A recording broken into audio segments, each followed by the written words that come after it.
Welcome to the Letters Page, a podcast where we write Sentinel comics. I'm Adam. And I'm Christopher. What's up, buddy? Adam, it is a beautiful day. Is it? The weather, yeah, it's in the 50s. Oh, actually, that's great. We got my son a bike for his birthday. I know. How'd that go? Great. He loves it. Good. He loves it. Good. And it was too cold on his birthday really to ride it much, but he got Sure. to ride it some yesterday, and then he'll get a chunk today too. That means it's great. Yeah. Dangers of a January birthday are like It's too close to, especially for kids. It's very close to Christmas, and you want a birthday on the other side of the year. You want warm weather gifts and a cold weather gifts. The ideal time for a birthday is the very end of May or the very beginning of June. That's the best time for a birthday. That's right there. It's perfect. There's not really a lot going on then. Right. People are just getting out of school, so you can have all your friends come to it. Yeah. Fortunately, the nice thing is that everybody gets to celebrate same age day right in that. It's true. Yeah. So the intergalactic celebration of same age day. Right. Oh, it's expanding. Yeah. Well, how does time and calendars and stuff work on other planets? I don't know. It doesn't matter. It's true. Same age day affects It's all at this reality. moment in time, everyone's like, wait a minute. I feel 41 this year. The interesting thing is that it soon will expand to cover the multiverse.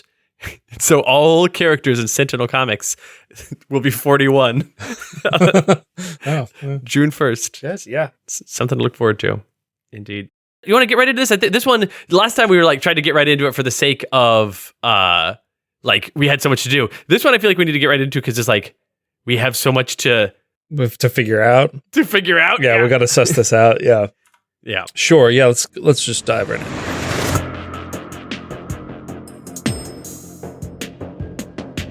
I've been doing this thing lately. Yeah. Where when I record, I have two beverages. Oh, who are you, me? A hot beverage and a cold beverage. I have a cold glass of water. Mm-hmm.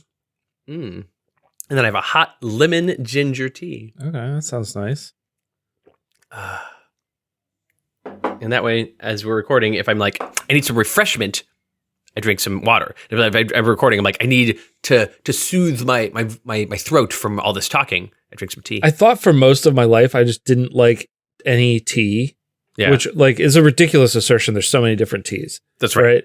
But it's because I don't like the standard iced tea. I don't like that tea flavor. Like black tea iced tea. Right. Like the Lipton, the cheap black iced tea. Someone's like, here, take this refreshing bitter with notes of disgusting.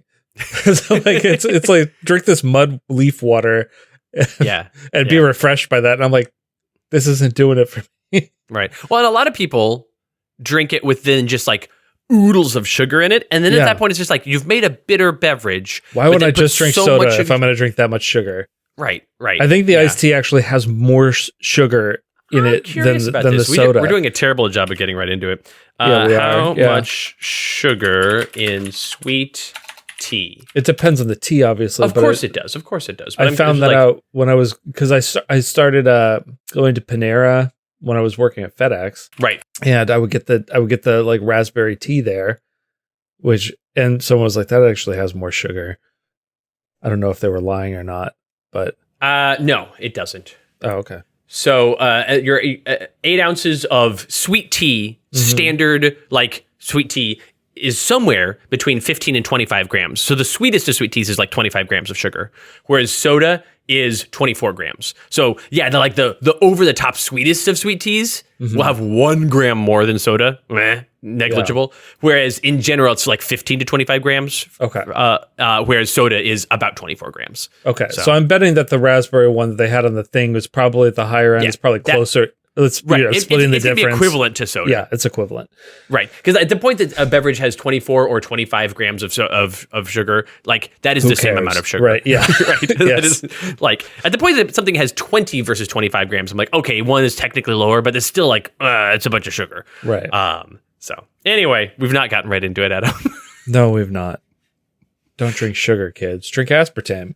That's You don't need, like, there's so many delicious things No, I know there are. without getting into sugar or sugar substitutes. If you want to sweeten something using just actual, real, not processed sugar is fine.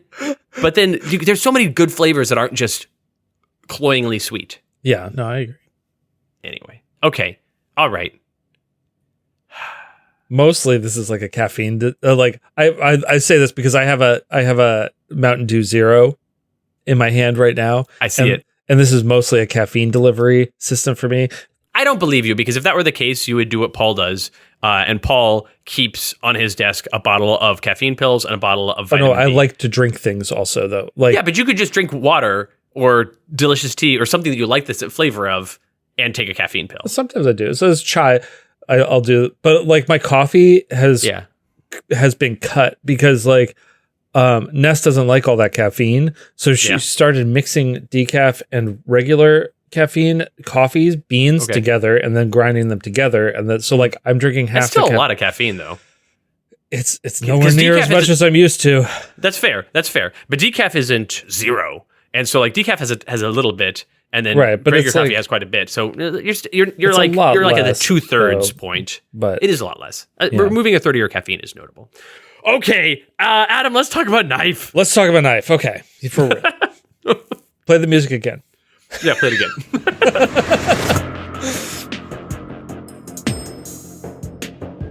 Trevor got to use some different musical transitions in the last episode because we did things in weird orders. We did. Yeah. It was a weird. Sorry, episode. Everybody. Sorry, especially Trevor. Thank you, Trevor.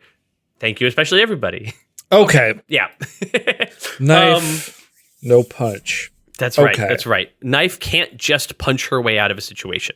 And as we've joked about, yes, we've joked, and this isn't true. This is a gross simplification. Sure. To say that all Knife does is punch and be amorous. She's a fighter and a lover. That's right. That's correct. For sure, that's correct. But here's the deal. I think that this can't be a story about the other one either. Right. I think she has to do something that she is not competent at doing. Right. This is not a story about her being like, I can't fight my way out of the situation, but here we go. No. This has got to be a situation for her going like, oh no, I can't turn to my standard toolkit modes. Yeah, that's right. Okay. All right. Knife operates outside of her wheelhouse. Right. Okay. Great. We're coming into this blind. Yes, we are coming in. My feeling is that this should be a later story. Yeah, I agree. Because this isn't a F.I.L.T.E.R story. This isn't a shortly thereafter F.I.L.T.E.R rogue agent story.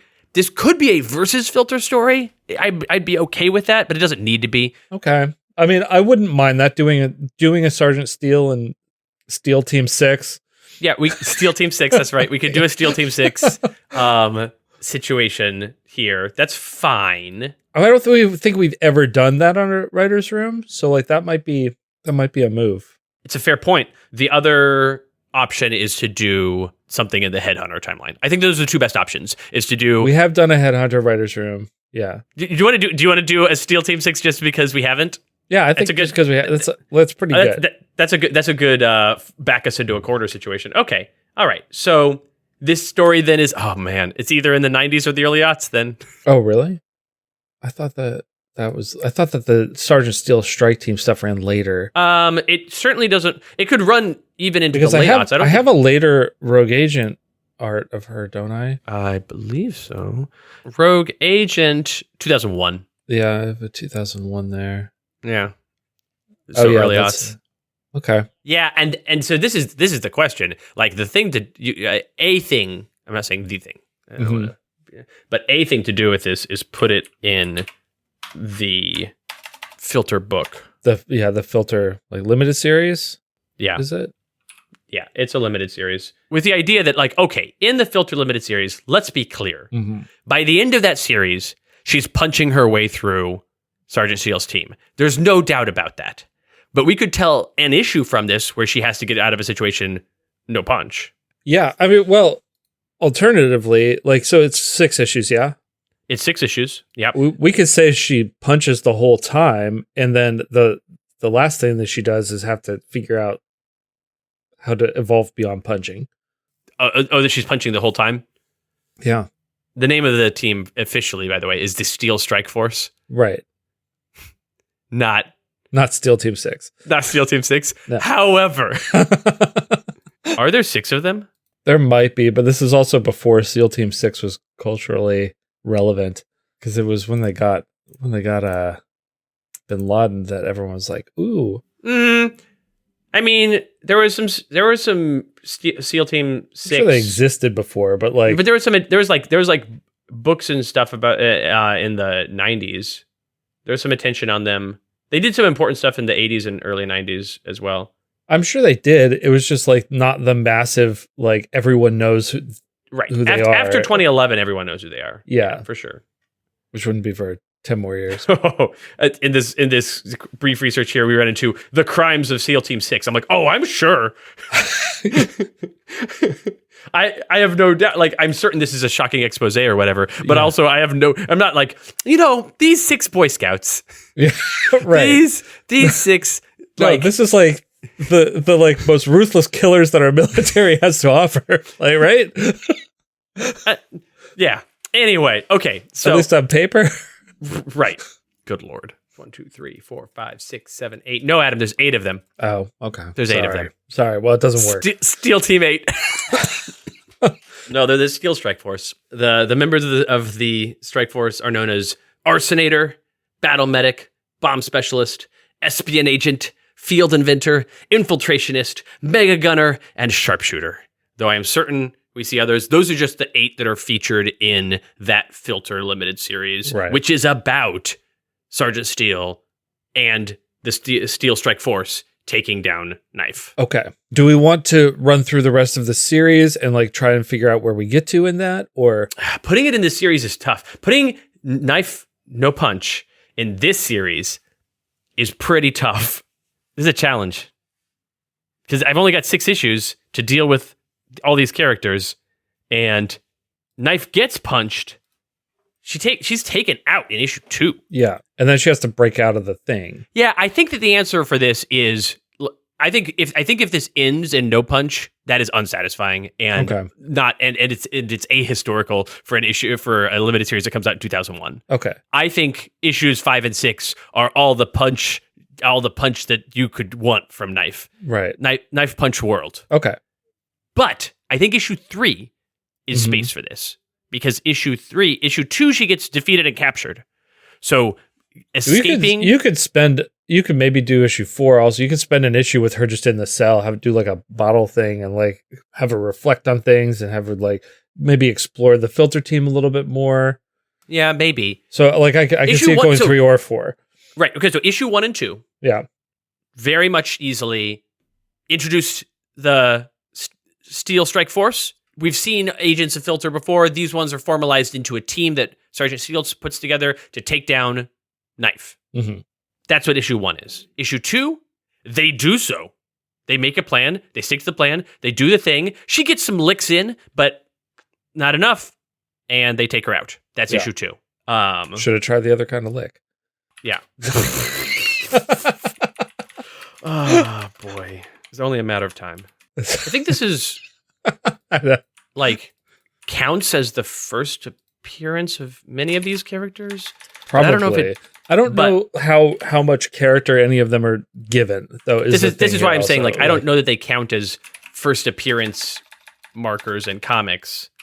Like, if one of these characters later was made into a more notable character in the Page of Sentinel comics, you would then like retcon back. Oh, technically their first appearance. Yeah, one of them is Becky Blast.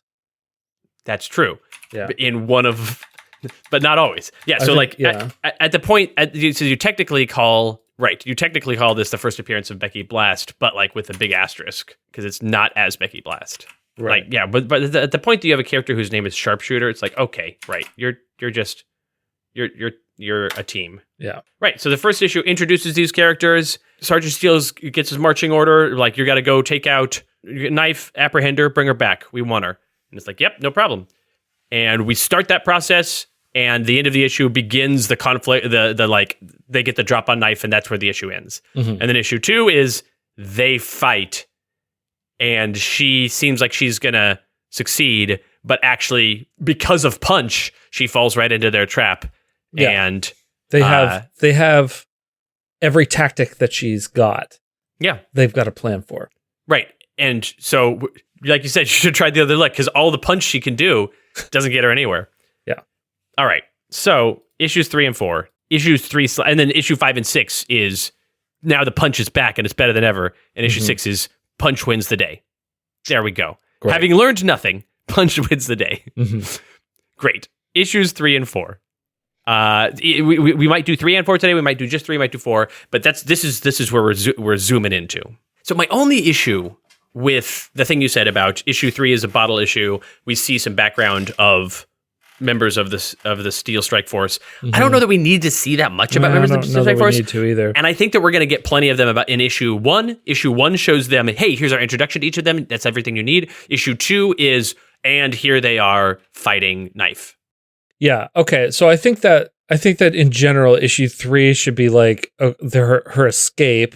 Yeah. And then we throw a wrinkle in at the end of issue 3 that's like, oh, I need to not escape. I need to do this here instead. Yeah. Perfect. Like, where she's issue 3, she's like, I'm going to make a plan. I'm going to be clever. I'm not going to punch my way out. I'm going to do this other thing. I'm going to escape. She finds out what F.I.L.T.E.R's plan is. She learns why they wanted her, and she's like, oh, no, I have to stop. So then issue 4 is her dealing with that problem. And then issue 5 and 6 are now she gets to punch. Okay, yeah. And issue 5 can even open with that. So that tells me, actually, issue 3 isn't what we're talking about today. No, it's 4. It's 4, which is November. So this is F.I.L.T.E.R issue 4, which is in November of 2001. Issue 3 is K.N.Y.F.E plans and makes her escape. And I think that the end of issue 3 is a cliffhanger of like, what? And we can even know what the what's about, but we don't know, oh no, this means I have to stay. Yeah. So what we need to determine right now, which is a question you were about to ask me, is what is the thing that she learns at the end of issue 3? And then once we determine that, then we tell the story of issue 4, which opens with her going, recap, what? This thing? And then I guess I have to do a thing about it and make a plan. And that's the resolution of issue 4. And then issue 5 and 6, we get into the, now we've got a fight on our hands. Okay. And issue 4 can set it up to give her a reason why Punch works in 5 and 6, but Punch didn't work in 1 and 2. Right. Well, I mean, it can be as simple as I've foiled your big plan, but now like you have to fight all of us. Like that's fine. At that point, she's like, okay, now, I don't think so. I was debating with a different character. If this was a story that was the same story, but somehow about Wraith instead of K.N.Y.F E, the reveal that would happen at the end of 3/beginning of 4 would be that K.N.Y.F E is like, yes, the reason I allowed myself to get captured was because I wanted this access to this information. And I'm 2 steps ahead. Now I have it. Yeah, that's not her. That's not K.N.Y.F E. K.N.Y.F E is like, well, oh no, she's like, what's butts. the problem in front of me? K.N.Y.F E like, oh no, swear words, I got captured. Well, while I'm here, oh hey, I learned this, better do something about it. Like K.N.Y.F E is not 2 steps ahead of her opponents, but she's stronger and faster, so it's fine. Yeah. Okay, so is their plan something involving alternate Paige Huntleys? Like this definitely is about could be the time that we can start doing that. Oh, for sure. We can definitely already do that because we have already discussed by this point. By the time that she's Rogue Agent at all, we know that she's not the Paige Huntly of the universe she goes into. Right. And so there's already like thinking and talking in the world of Sentinel Comics about the fact that there are Paige's Huntleys out there. Yeah. We could do something with that. The other thing I want to do, I think the thing that this is true about is this is the book that solidifies the idea that part of the reason she left F.I.L.T.E.R is that F.I.L.T.E.R is doing super sketchy multiverse things for their own good that will result in messing up a bunch of different realities. And they're like, yeah, that's fine. Like there's so many realities. We can certainly mess up a bunch of realities. Not a big deal. Right. So I think that we need to have issue 3 is like either issue 3 is she comes across a bunch of vats of Paige Huntleys. That's a pretty good last spread. Like you turn the page, there's a spread of her going, what? And there's just vats and vats and vats of Paige Huntleys. That's pretty good. Or some sort of like multiversal scanner thing where you have a bunch of different screens showing different realities, and like they're looking for ways to unstabilize realities so that when realities collapse in on themselves and destroy themselves by removing certain people or changing certain events, they can harness energy, power, etc. I think that Paige Huntly one is better stakes. That seems a little too it seems a little too lofty for F.I.L.T.E.R. I don't actually think it's that lofty for F.I.L.T.E.R, but I do like think scientifically lofty, I guess. Like, sure, who's doing that? Like, right, but we sure do have a bunch of Paige Huntly here. Yeah, but they're all captured; they're not made. No, when I say vats, I don't mean that they're like clone vats. I mean they're put in back to tank tubes they're harvested. They're in suspended animation. Paige Huntly's. Right, they are stealing Paige Huntly's from realities. Thus answering the question that has been asked many times in the metaverse: where are all the other Paige Huntly's? Like, surely we're interacting with other Paige Huntly's. And we get a revisit to this very question 15 years from now, but we're not there yet. This also provides a convenient like repository of Paige Huntly. Because she's definitely free. This makes 5 and 6. It's not just knife punching F.I.L.T.E.R, it's knifes punching F.I.L.T.E.R. That's how you get 5 and 6. That's why the team that pretty easily took her down in 2 issues, in the first 2 issues, loses to hers in the last 2 issues. We do have one art from 5 that I'll pop in the so that we have to be consistent with this. But that's fine. But I think that's it. Yep, that's 100% fine. Yeah, because that's a Strike Force guy. Yeah, it's a Strike Force. No, I knew we were fine on that. It's just like we don't have all the other Paige Huntly. Well, there wouldn't be because they're not. It's not a wave of Paige Huntly because essentially that's because 5. I think. Yeah. Okay. So because now in my brain I know what the resolution of 4 is. Yeah. We'll get there. 5 is her sneaking through the base, getting to a control place so she can do a thing, and then 6 is Paige Huntly versus F.I.L.T.E.R stuff. Okay. And so like 6 is the big blowout issue. 5 is I got to do some more sneaking to get to the point of doing the thing. Into 4. Well, I don't want to. So okay, we're all over the place here, but we did. So it's kind of chaos. It's okay. So the issue 5 is a lot of sneak, very little punch, but not no punch. There's definitely punch. So issue 5 is she gets pretty like roughed up in the process of trying to get her way to central control and has to fight her way into it. But it's just her on her own doing ambush tactics on F.I.L.T.E.R agents. Perfectly awesome. Okay. Totally works.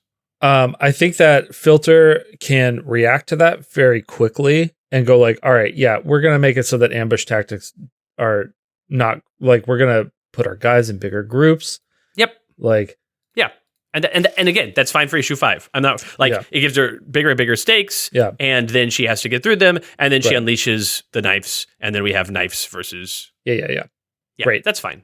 So issue 4 opens with Knife walking through the sea of Paige Huntly tubes and like reading their bios. They have like little loadout things, and it's like harvested from reality 1672, and we get to see some alternate. We see some that are like that, like this is just me. This is just me. This one's weird. This one's like a Thorathian Paige Huntly. This one's this one is clearly some sort of robot. This one's some sort of like. Oh, look, a rat mutant one. Yeah. Right. Yeah. Right. We get some different ones, but these are all, and I think they're all Paige Huntly. We've talked before about the idea of a knife that isn't a Paige Huntly, and that there's space for that.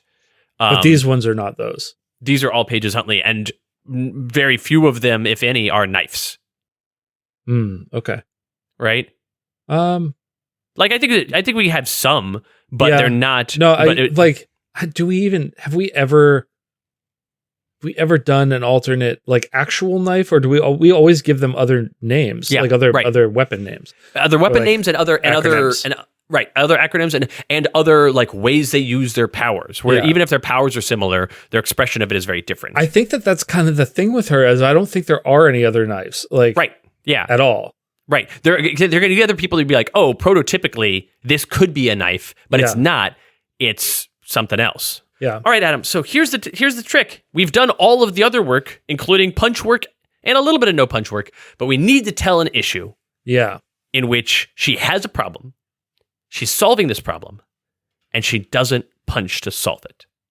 Now, we know a bit of what the problem is. She's found herself in the bowels of the F.I.L.T.E.R base and has found a storage room. Is this a base that's different than the block, or is this the block?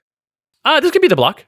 This doesn't have to be the block. But do they have other bases? They have other bases, but they don't have other extra dimensional bases. So they have bases. So they have like basically they have bases in realities. Okay, so like a planet side or a spaceship that's like, here's our base, and here's a portal to the block that we have stable in this. Great. So that we bring them to our landing site, we ship them off to the block. And I kind of think this is one of those places. I like the idea. I wasn't thinking a spaceship, but I like the idea of like, this is like an orbital space station sort of situation. Yeah. That is in some reality. So even if she punches her way through all this stuff, she's in space currently. Right. That's bad. She can't breathe space. Yeah. Few can. Yeah, but she definitely can't.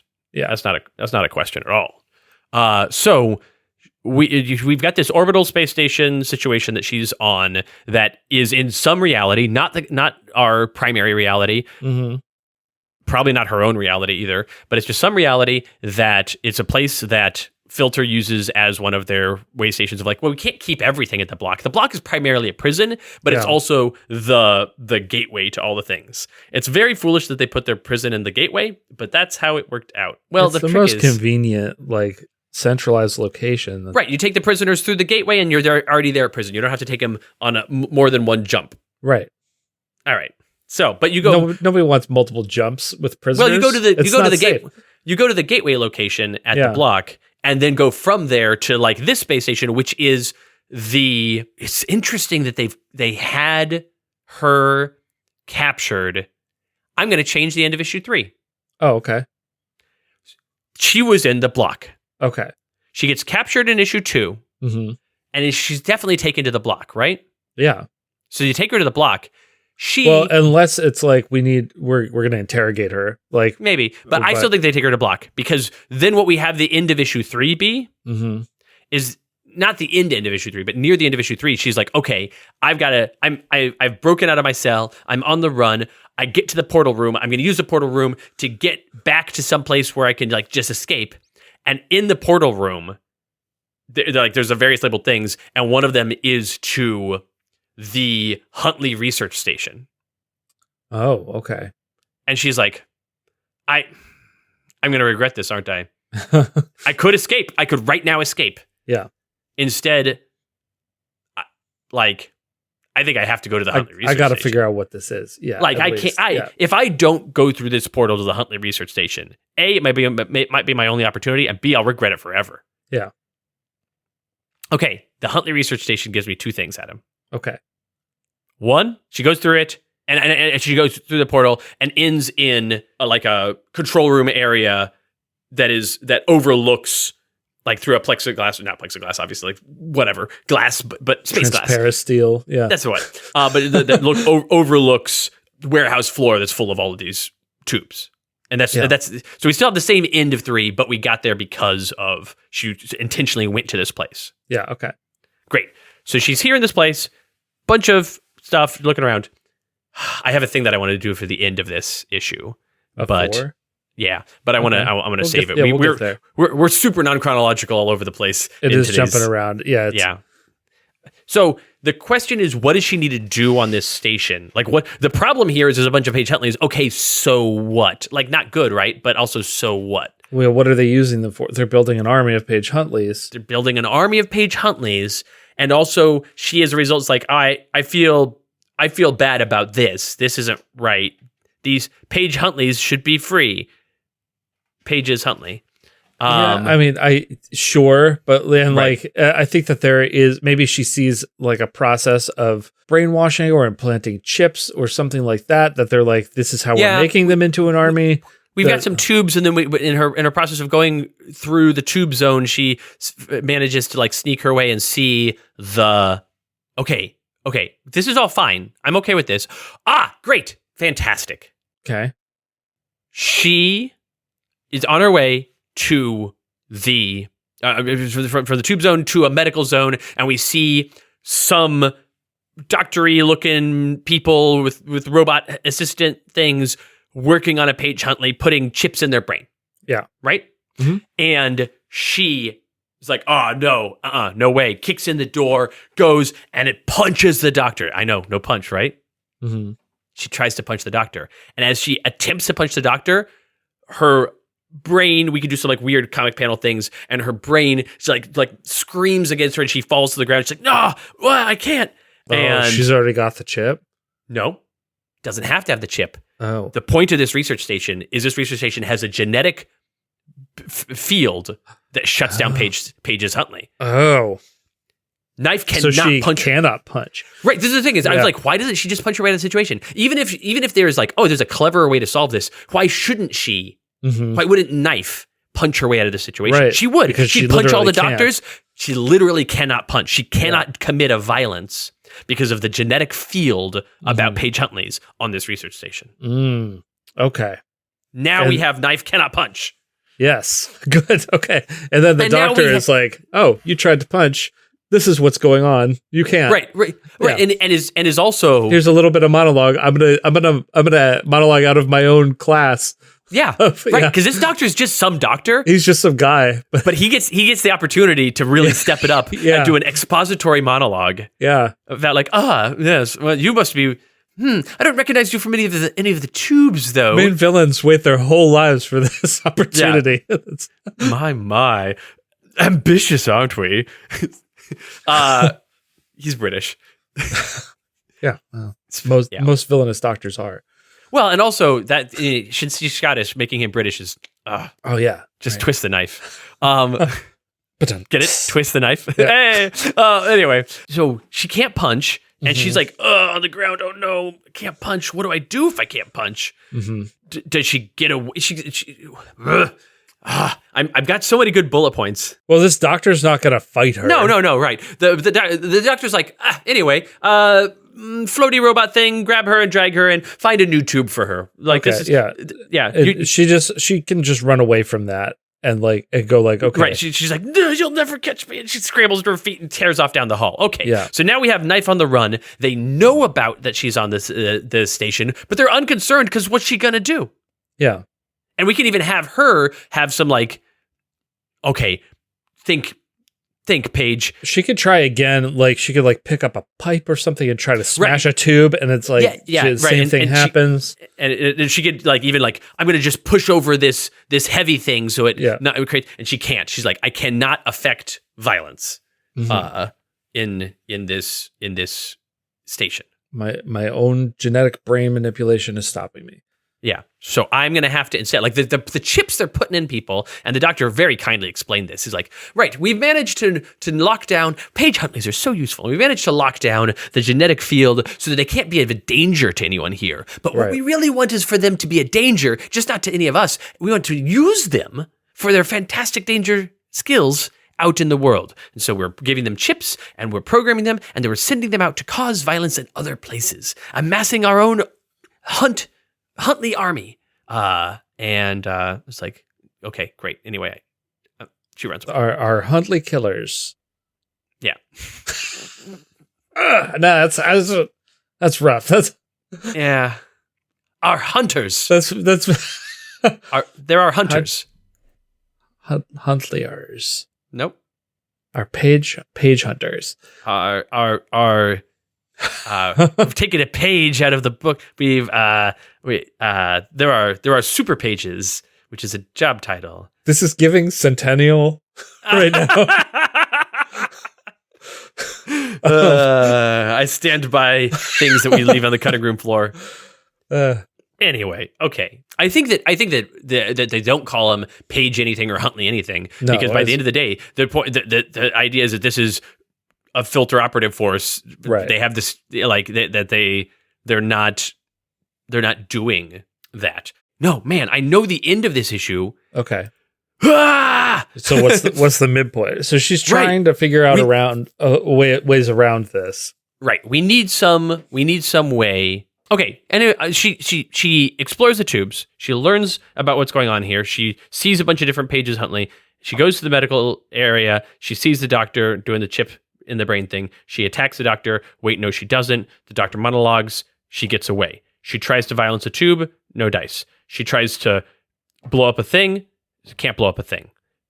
She's like, I've got to get to the whatever is controlling all of this to see if I can shut down the genetic field. You got to go shut down the genetic field, obviously. Yeah. And so she does that. She does some sneaking. Yeah. Can sneak in there, can get to the genetic field and go, yeah, I have no idea how this works. Right. And I can't just sabotage it. We need to give her a specific challenge to overcome using her skills. Oh, she doesn't have hacker skills. Nope. Hack and slash, yes. Okay. I think that she has to. She does know how to like defuse bombs. I got rewire things, right? Yeah, kind of. Yeah, I bet she has some stuff of that. Okay. But my thought is that like, what is a way in which she can constructively rewire something that also disables the? Yeah. So here's what she's going to do. Yeah. Because I know what the end is, so I'm just going to move the end up a little bit and use that actually as part of the challenge. Okay. Because there's a reveal that I'm doing at the end that we'll use earlier. So she gets monologued by the doctor. She runs away, tries to blow some things. No dice. So she's like, I've got to sneak, and we're going to do some like air vent. We're in a space station, right? Yeah. So like. And maybe around here is where she's like, I've got to get out of this place so that I can get away from the genetic field, and I'll come back. And this is where we find out, like, she gets to like a portal, a porthole, not a portal. Sorry. And looks outside. Is like, oh, not getting outside. Got it. Great. Not going anywhere. And so we're doing some ventilation shaft stuff. And in the ventilation shaft stuff, we're gonna find out earlier than I intended the thing, because that gives her an angle. Okay. Adam, some people may have guessed or hypothesized where I'm going with this. This is not named the Huntly Research Station because of the subjects. Oh, it's named because of who's in charge. That's correct. Ah. That is correct. I see. Okay. There is a Paige Huntly who is the administrator of this station. Ah, okay. And rather than that Paige Huntly being the big reveal at the end of this issue, it is the midpoint twist of this issue where K.N.Y.F.E learns of Administrator Huntly, who runs this the station, and has to then break into Administrator Huntly's office, steal some of her smart sci-fi-ish BizCaz clothes, put them on, and walk around and attempt to convince people that she's Administrator Huntly. Oh, okay. All right. Okay. Administrator Huntly, who is a much more buttoned up, non-thick accent having, no nonsense, non-smiling person who runs the station. Okay, so she then has to like go and convince them to turn it off. Yeah, I think that she could. I think that her plan, because her plan can't be genius, right? Right. She's not a genius. Right. But I think her plan can be like, she's not a genius, but she's clever, right? And she's resourceful. So she goes through the air filters and stuff. We see her like shadow through the vents and stuff, this Administrator Huntly lady, and learn. It's like, and we see her be like, okay, see how she talks to the people who work. Studies her a little bit. Yeah. Okay. Right. Okay. See how she moves. See how she walks. When she walks, she carries herself. She must have had an injury. We can have K.N.Y.F.E being like, probably sometime in her youth, she must have injured her left leg. I wonder if she played sports or something. And I'm not sure, but I can tell from her gait, there's something there. Okay. Good to know. So like we see her picking up the pieces of this person. Have her do some like classic spy work. Yeah. Yeah. Right. And the sort of thing that K.N.Y.F., we talk about her as a simple person sometimes, but she is very capable and complex in the fields in which she is, the stuff that she cares about. Yeah, she's very good at assessing people. Yep. Yeah, and she has like pretty immaculate control over her own body. That's right. So like she can go. So she's like, okay, I've got to. I'm reading this opponent not so that I know how to beat them in fisticuffs. I'm reading this opponent so that I know be them. How do I know be them? That's right, in fisticuffs. That's right. Yeah. And so she's like, great. She goes to she gets into the office. She steals a spare outfit because of course administrator is going to have a spare outfit in the closet of the office. Like that makes sense. Yeah. I'm trying to think if there's anything visually that is distinct about Administrator Huntly that she needs to like do a different thing with her hair. She can't do a lot with her hair right now. I'm aware. Yeah, because her hair does not change from art in issue 2 to art in issue 5, and that's fine. She could slick it back. She can slick it back. Like, you just take that and you slick it back. That gives us a close enough thing. Yeah. But the thing that she's going to do is go to the control room that she's already identified where the genetic field is projected. Mm-hmm. When she looked into that control room before from her sneaky vantage point, rival point, different character. When she looked at that room before, it was like, A, this is crawling with F.I.L.T.E.R agents who are working here, F.I.L.T.E R agents / scientists. Mm-hmm. B, I don't know how any of this stuff works. Like, this is the control room. It controls everything. I can just go randomly start pushing buttons, but I can't even start smashing machines with a chair. That doesn't do anything. So I can't do it. So she walks in there, head held high, slight hitch in her left leg gait, and immediately, in a clear tone, complains about a splitting headache.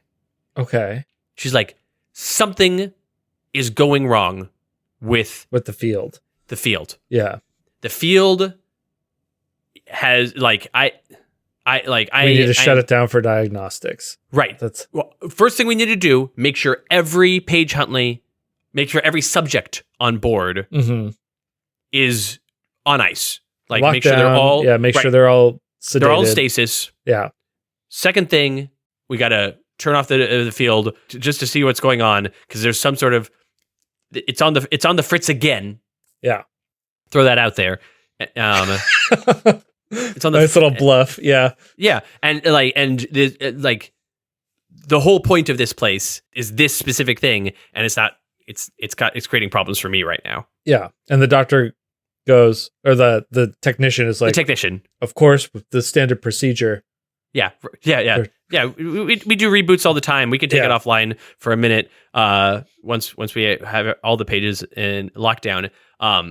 And great. Another one of the guards, because the technician said, okay, and one of the guards is like, sure thing, ma'am. One concern, we still have the reports from Dr. Woodworth, that there is an uncontained subject on board. Right. And if we shut off the genetic field, that one will be unaffected as well. It's just one, I think, and I'll handle her.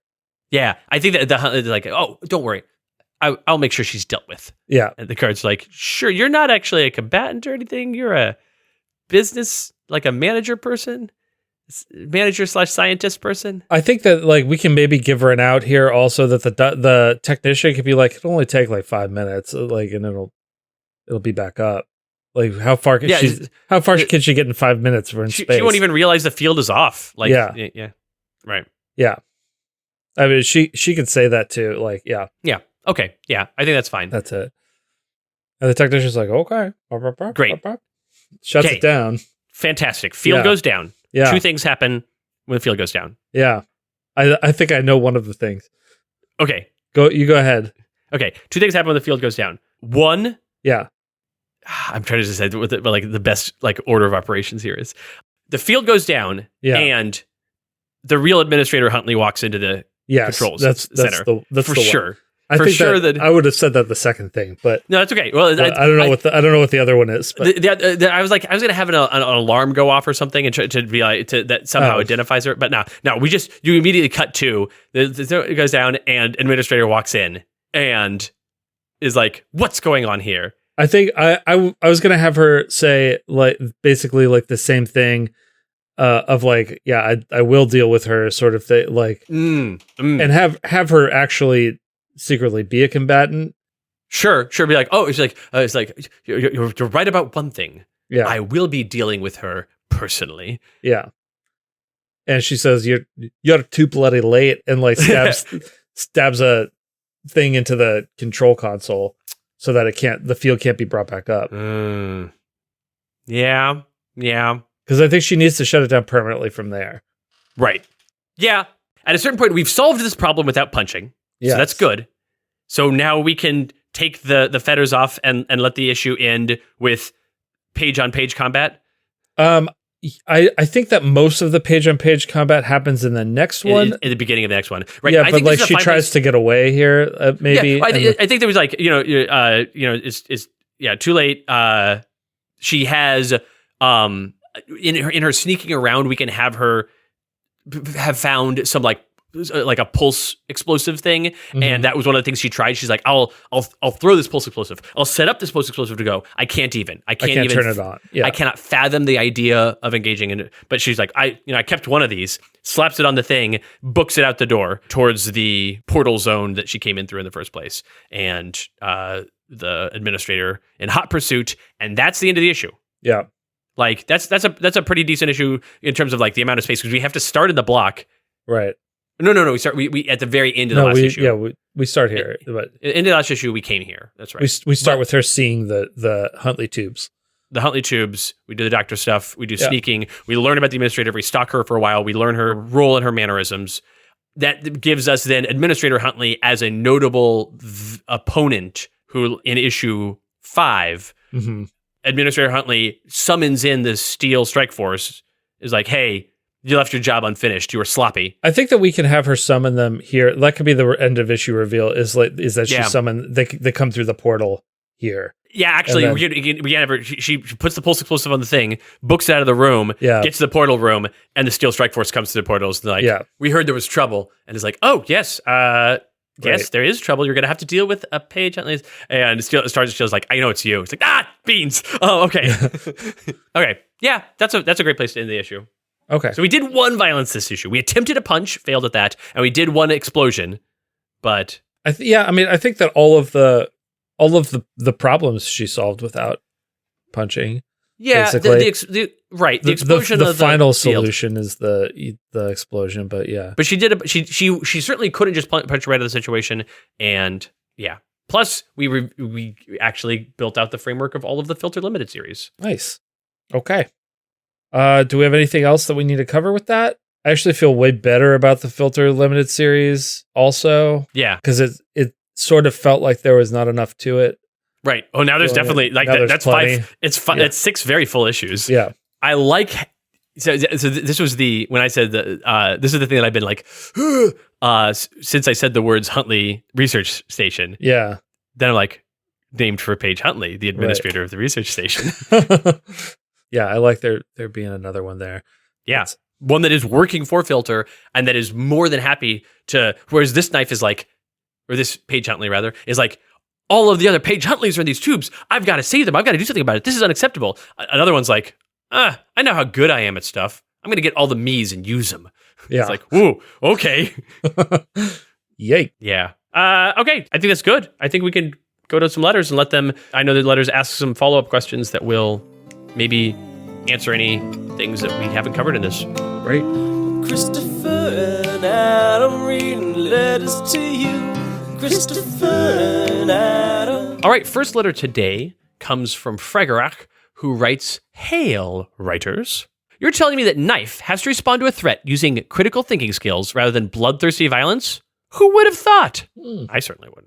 I do think that she used critical thinking skills. She definitely did. Yeah. And we saw her use a bunch of skills that were not punch. I think mission accomplished on that. Like, yeah. I know we sort of like skirt around things sometimes, the prompts like by accident. And right. And also in this series has plenty of knife punch. Yeah. But there is 2 notable issues, and because there's going to be knife punch in issue 3, because she definitely has to like punch a guard at least to make her escape and get her freedom. Yeah. But her making the decision to go to this place and then being in a place where punching is off, punching is verboten, like pretty good. And she never does, other than she has an attempted punch against the doctor, but she never does a punch the whole issue.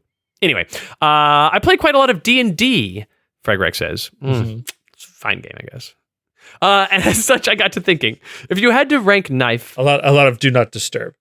Yeah, I play a lot of Do Not... No, it doesn't say D&D, it says D and D. Oh, it says D and D. It's got the ampersand in there. It's Do and Disturb. Yeah. It's got the ampersand. The ampersand even has like the proprietary dragon on it. It's impressive. It's crazy how they got that in the text. The Yeah. normal Windows font. Yeah. If you had to rank K.N.Y.F in the following skill categories from a scale of -5 to +5, where 0 is average and -5 is exceptionally poor and 5 is exceptionally competent, where would you place her? Okay, hold on. Is that how these skills are done in D&D nowadays? Where they go from -5 to +5? If you're thinking of the modifiers, then... Oh, but these aren't...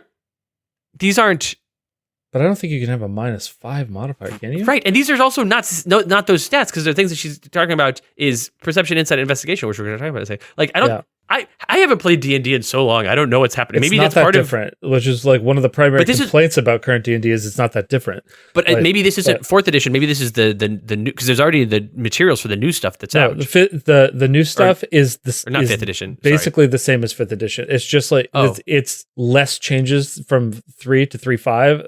Like 3.5 changed more about 3 than this version changed about 5. Amazing. Yeah. It's not that different. I really liked 4. Anyway, okay. 4's my favorite. So, D&D. Ignoring anything about D&D, let's just rank K.N.Y.F.E on a -5 to +5 scale, where 0 is quote unquote average on these 3 things. Okay. Her perception, meaning her ability to notice and observe. I would give her probably like a 3 at least or 4. A 3. Yeah. I don't think she has a 5, but I don't think she's lower than a 3. I think that the thing is I just hesitate to give anyone a 5 because like I've maxed out the scale at that point. So I'm like... Right. 5 is like... it's like godlike. Oblivion's perception is a 5. Which is Oblivion's perception is not even a 5 because he overlooks a bunch. Right. But somebody who with a 5 perception should hype that. I mean, I guess let's say the scale is -5 to +5, where 6 and -6 are 6 is so high that no one could ever reach it, and it's perfect awareness of everything all the time. Mm-hmm. Okay. And then -6 is your perception is so low you die. Okay. You don't perceive your own need to breathe. Yeah. So we don't have catastrophically impossibly 0, and we don't have impossibly godlike 100. Okay. The scale is a human person could have a perception of -5, and a human person could have a perception of 5. Okay. So I think she's probably a 4 then. Then she's a 4 on that scale, yeah. Yes. Her insight, meaning her ability to parse someone's intent. 2, maybe 3. Yeah, I was leaning 3. It's high. 3. It's above average. Yeah. But her human perception, her human knowing someone's intent, like in some things of like, in terms of like if we're fighting and someone feints with a weapon, sure, that stuff. Yeah, but I think her interpersonal is pretty strong too. Like, yeah, but I think it's got some gaps. I think some people are gonna like say a thing, and I think she's obtuse about some stuff. Okay, yeah. So that's why I said 2. But yeah, I think it's like her perception is a 3 to 4, but on the scale, I think insight is a 3. That makes sense. Yeah. Okay, and last, her investigation, ability to draw conclusions from evidence, at least a 3. I think her investigation is lower than her insight, but yeah, but we just did this whole issue with the investigation. I think this is also a 3. I think. Okay. Yeah. I could be convinced of 2, but it seems more like. But how 3. much of this was based? How much of her success in this is based on her perception versus her investigation? I would argue it's much more that I'm perceptive and insightful than I can investigate things well. Yeah. Like she doesn't draw a lot of conclusions. She perceives things and processes them into something I'm going to do. Yeah. So like that's why I would argue the investigation is lower. But the way that you say processes them into something she's going to do is draw conclusions, though. That's drawing conclusions. Like, well, from evidence, though, like that's, I guess. Yeah, but the evidence that she perceived. Yeah. Yeah. I don't think that her conclusions are necessarily the best conclusions, though, either. Like, right. I think her perception, well, it doesn't say anything about those conclusions being good. Okay. Right? So I think that her perception is in the 3 to 4 range, and I think both her insight and investigation are in the 2 to 3 range, depending on the subject matter, her areas of expertise, and the way that she's being written in the story. Sure. Okay. But so I think there's definitely stories in which her insight feels much lower than her investigation, but also vice versa. But I think her perception is definitely higher than the other 2. Yeah, I think so. Yeah. Okay. The letter concludes, I imagine that she is perceptive but lacks insight, but I may be completely misinterpreting the character. Yeah, I think we've talked about that in this discussion a bit as to what we mean by that. Thank you for your time and for your lives. Cordially, Fregorak. P.S. I just stumbled upon an abandoned research facility that held some sort of reality shard. The doors closed behind me. The vents started pumping out soporific gas, and the walls were covered in anti-teleportation runes. And to top it off, Mr. Tricorn Hat and his alchemist friend were there to ambush me. I have to call in a favor to escape. Pursuer, I'd advise you to watch your back. I'm done running. All right. Sounds like things are coming to a head. Yeah, things are heating up there. Good job sending us a letter from that place and taking the time to write us. I would argue with the wisdom of your choices to like stop and write a letter, but like maybe that happened after the escape. Maybe. Okay. Yeah. I have a letter from Project Shadow, who writes Project Shadow. Project Shadow. Dear CNA, I'm so glad. I'm so glad my first ever topic submission made it all the way to becoming an episode. I'm astonished that K.N.Y.F.E could control herself long enough to go through an entire issue without punching a single thing. Surely you followed the spirit of the prompt for today's episode and avoided other forms of physical violence as well. I can only hope that's the case. Yes, we did. I do think we honored the prompt. We honored the prompt. We avoided other forms of physical violence. It wasn't due to self-control. It was not due to unless you count an alternate reality version of herself controlling her as self-control. There you go. Yeah. Because that does happen. Yeah. Anyway, on to my first ever questions. Once K.N.Y.F helps Tempest escape and subsequently leaves F.I.L.T.E.R, where does she go to seek shelter in a brand new universe? I don't think we get a feeling of her like, oh, I'm going to go seek shelter. I think she like in this new universe starts putting down roots. She starts like I'm going to see if any of the contacts that I have from other worlds are similar enough on this world that I can go and be like, I know this guy. I can get weapons or I can get resources out of him. I think she goes to ground not for seeking shelter, but for starting up what will begin her new campaign against F.I.L.T.E.R. Yeah. And where did she go? She starts in Scotland. Yeah, but she goes all over. She does go all over. Yeah. She is not a Scotland-based hero, but that is where she certainly starts because that's where she's going to have some contacts of like, all right, I have some contacts of people who don't know me, but I know enough about them. Yeah. She knows how alternate realities work. Does she track down our universe's Paige Huntly for help? Nope. She does not. Does she get a free room at the Freedom Tower Hotel like Setback or Skyscraper?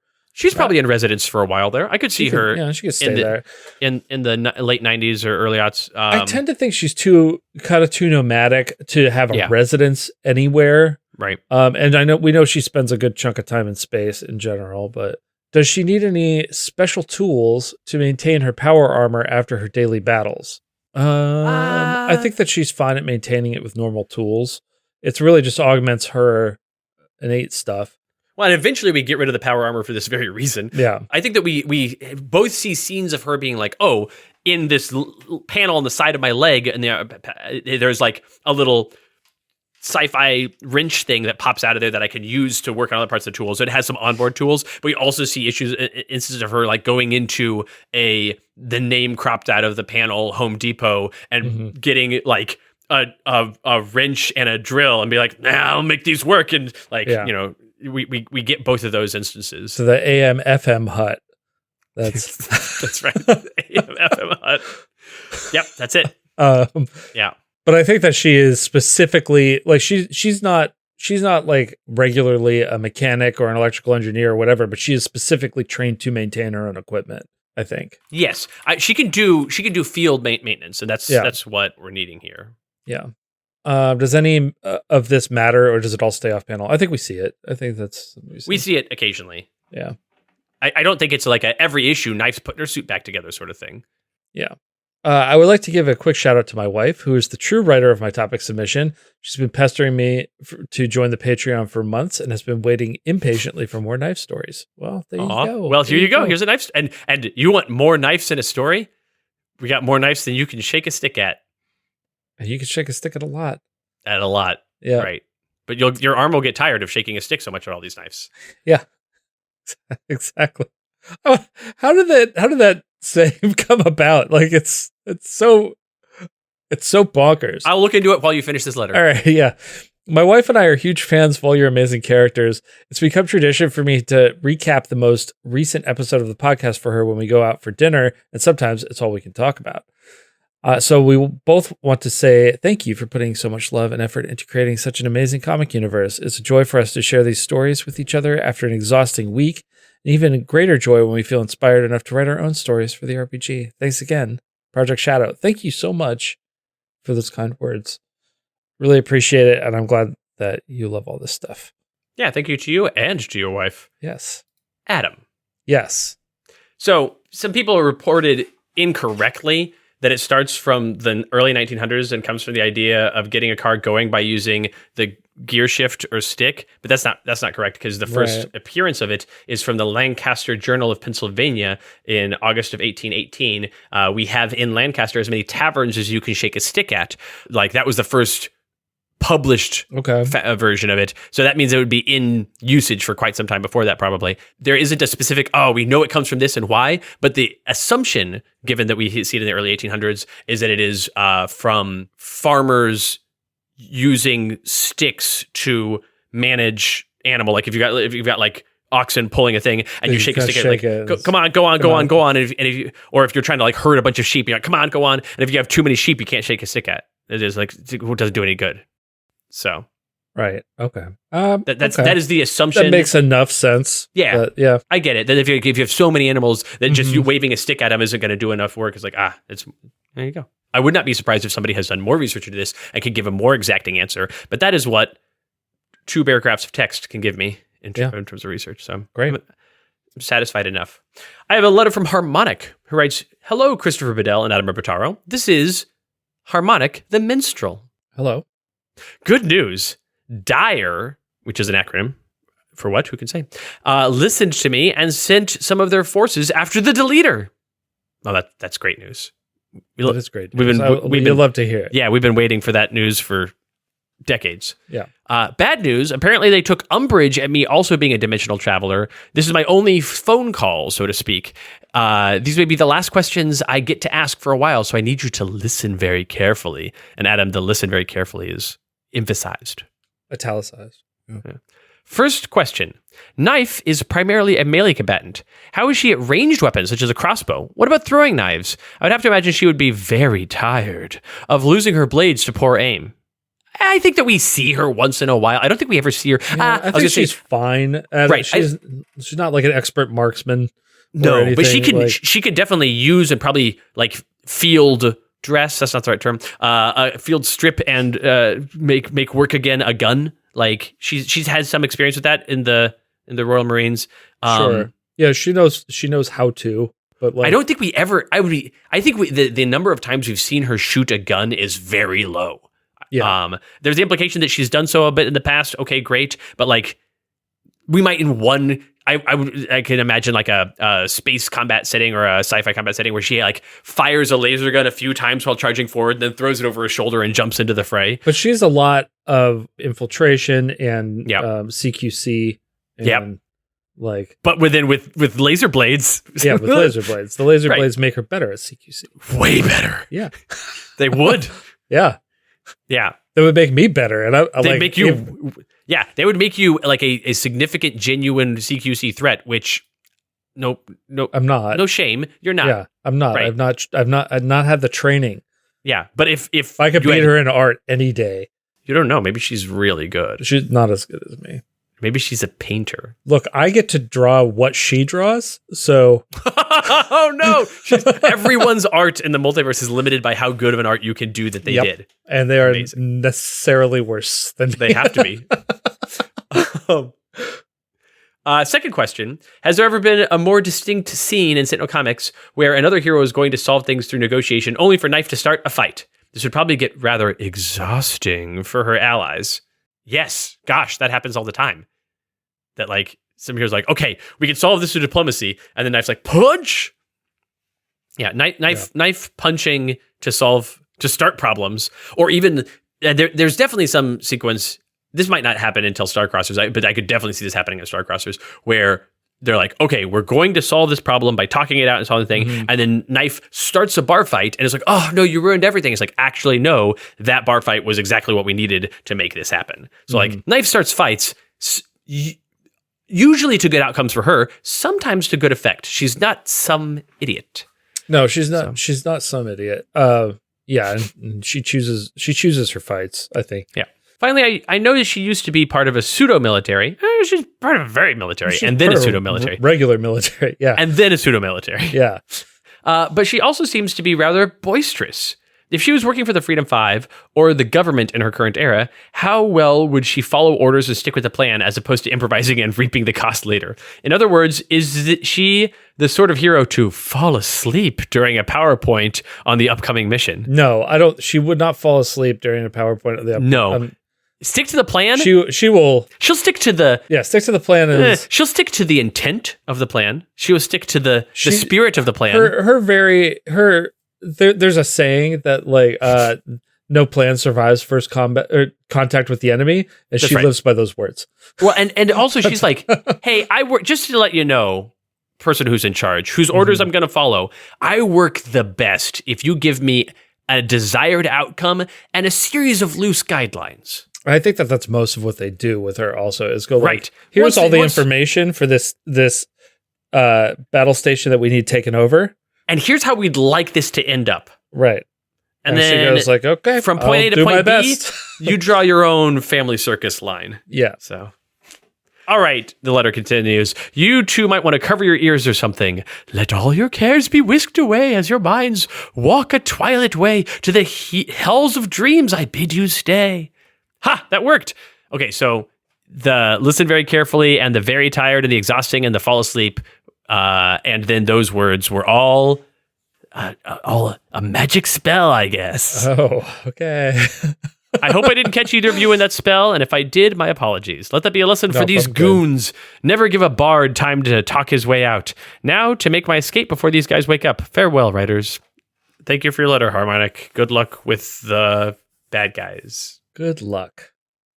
I have a letter from Endril, who writes, hello, Christopher and Adam. Since we're taking a stab at knife questions today, here's one I've only recently thought of.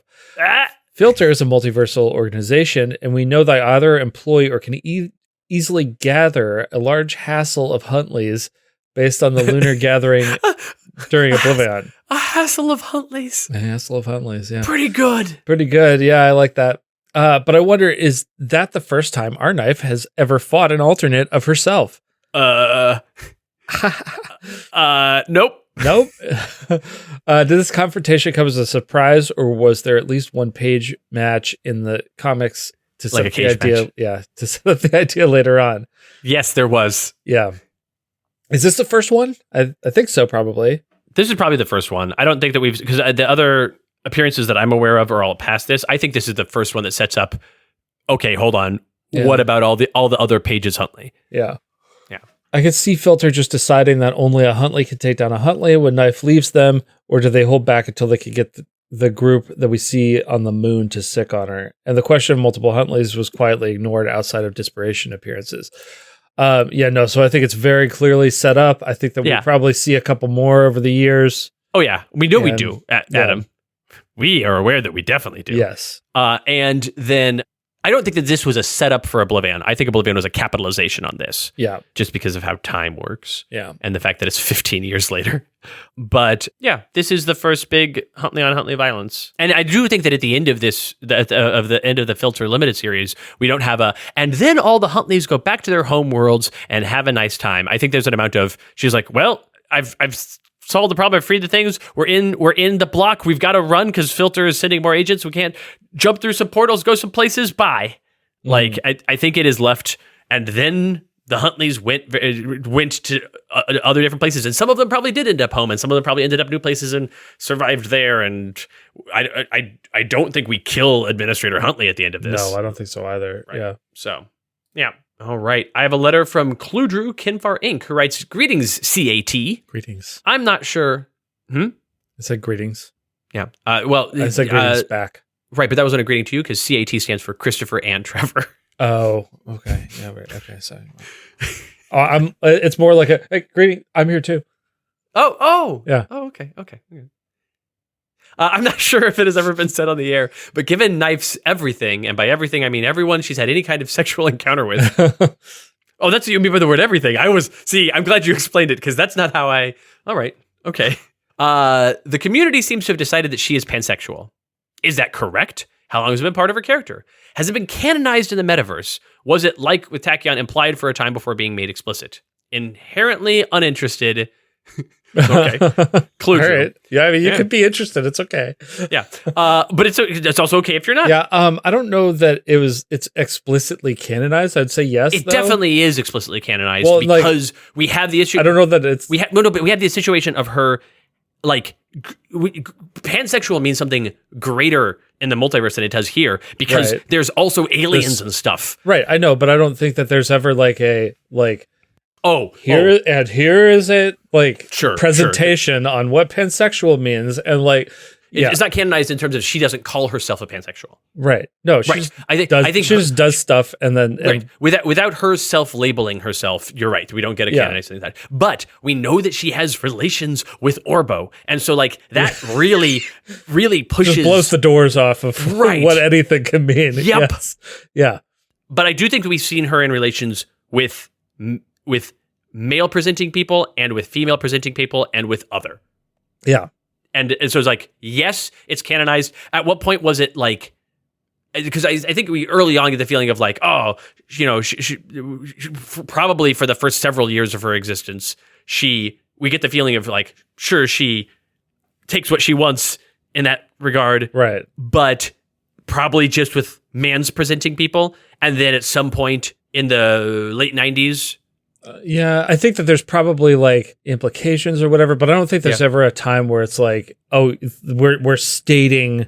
Yeah. It just sort of happens. Like, it just sort of happens. And then it's like I do think this is a sort of thing that everyone kind of simultaneously between writers and readers becomes aware. It's like, oh, this is who she is. Right. It's like no one is really surprised at this. And like some people can wring their hands about it, but it's just who she is. Yeah. And it's pretty clear. Yeah. So there we go. Thank you for your letter. I have a letter from the Golden Gunslinger who writes, "Howdy, Christopher, Adam, and Trevor." Oh, this isn't a draw. "Howdy, Christopher, Adam, and Trevor. I'm here with questions about F.I.L.T.E.R and the Sentinel Comics animated universe. In the episode on the Sentinel Comics animated universe, y'all mentioned that Paige Huntly is working for F.I.L.T.E.R. Does that mean there's multiple Paige Huntleys working there? Maybe. I recall y'all saying in the F.I.L.T.E.R episode that they don't have many alternate universe doppelgangers working for them. Is Paige Huntly one of the few? Sincerely yours, Jim Brooks, conscript, virtuoso of the void, the Golden Gunslinger." Virtuoso of the void, Jim Brooks? The Golden Gunslinger. Interesting. All right, Okay. All right. Yeah. He plays that gun like an instrument. He sure does. Yeah. Yes, there are multiple Paige Huntleys working there for certain values of the word working. Yeah. Yeah, I think we covered this pretty well in the episode, but it's a good letter. Yeah. I would say that the one works for them. The other... Well, presumably, for at least a little while, the two worked for them, unless Administrator Huntly didn't start until after K.N.Y.F.E was gone. But you get the feeling that she's been there a while, and they just haven't crossed paths. Yeah, so like the one, at this point, only the one works for them. I think there's an implication from this book that K.N.Y.F herself was brought to this program by Administrator Huntly. Administrator Huntly is like, the reason the F.I.L.T.E.R has you at all is because of me. Yeah. Like K.N.Y.F has like when they're fighting K.N.Y.F's like, I'm the original one. And Administrator Huntly's like, no, you're my first project. You're not the original one. It was you and your failure and the fact that you escaped and left F.I.L.T.E.R that made me go, I guess I'm putting microchips in all of them. I guess I'm going to actually, instead of just doing some like military style programming, I'm going to do some actual brain programming so I can control them better so we don't have your problem. I'd like to get you onto a table and get you fixed up for the future. And K.N.Y.F.'s like, you know, I never before had the opportunity. Slaps the trunk of the microchips and goes like, what can we do to get one of these bad boys in you? Yeah, this is where K.N.Y.F has the opportunity to say, you know, I've never really thought I'd ever have the opportunity, but looks at Administrator Huntly up and down and goes, I would.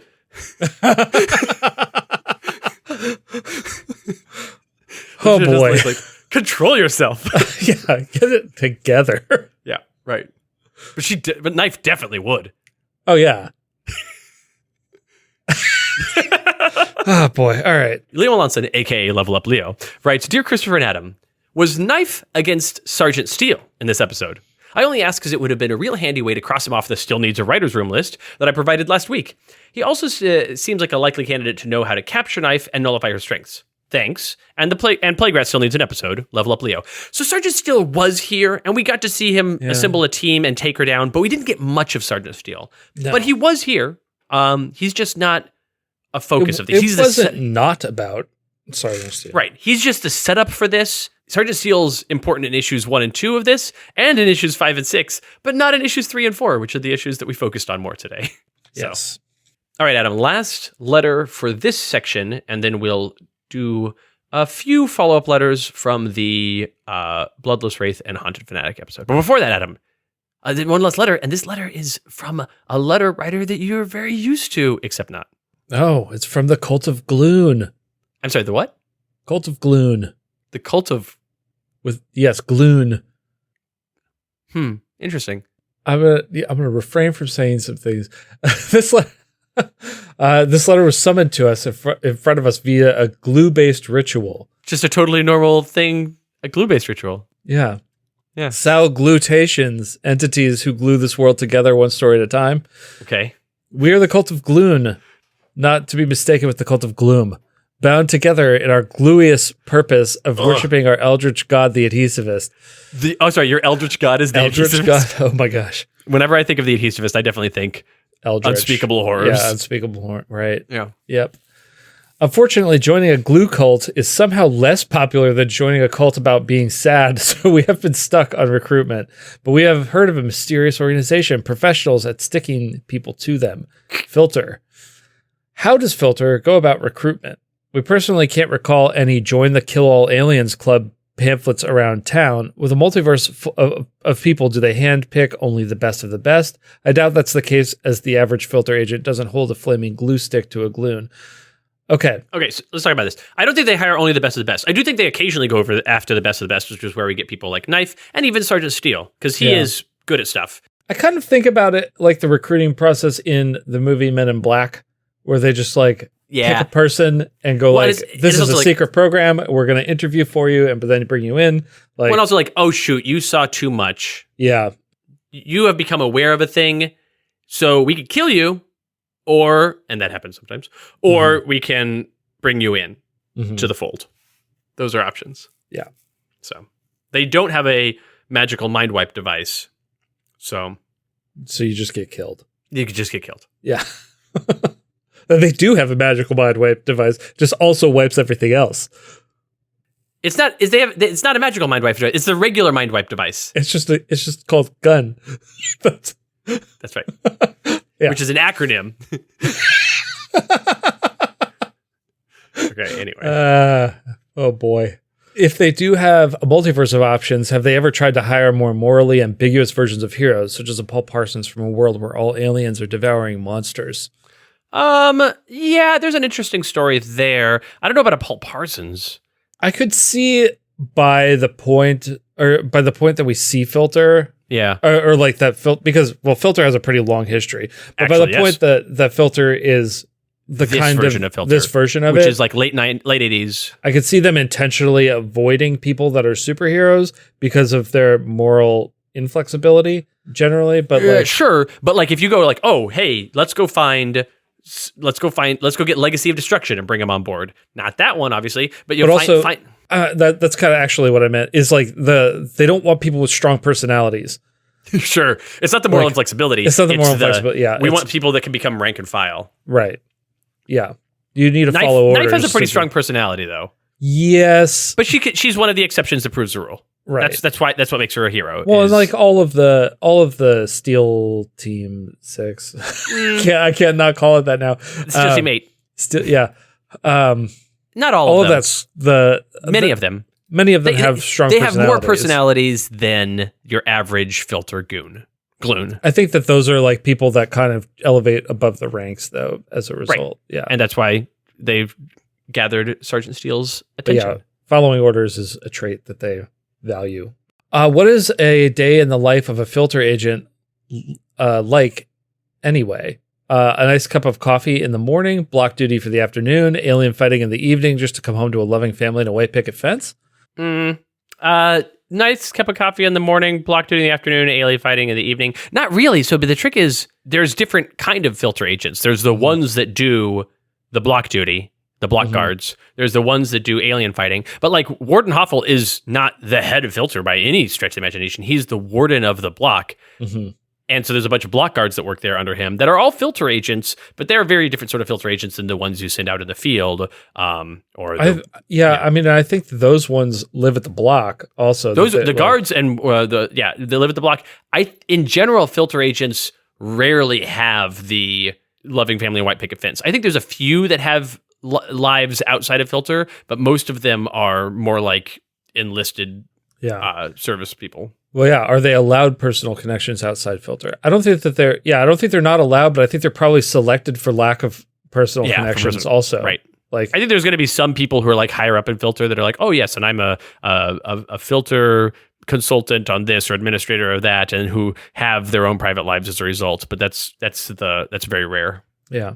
Is there an HR department and or union to protect workers from corrupt upper management and provide proper health insurance and compensation for workplace injury? No. Oh, no. No, there's not. There's no laws for them. They set their own, like... All of the contracts that they have that they sign with you, they do this thing when you get hired where they're like, hey, we're going to go to the portal room and we've got all the different contracts set up, but they're in different places just because it's easier to keep them set up that way. So we're going to walk through this portal, sign these contracts, walk through this portal, sign these contracts, and then walk through this portal, sign these contracts. The reason they do that is because they cherry pick the realities that have laws that are best for them. They're like, we're going to go into this reality, sign contracts that comport to these laws, then they're over here. And so it's all whatever best for us and worse for you.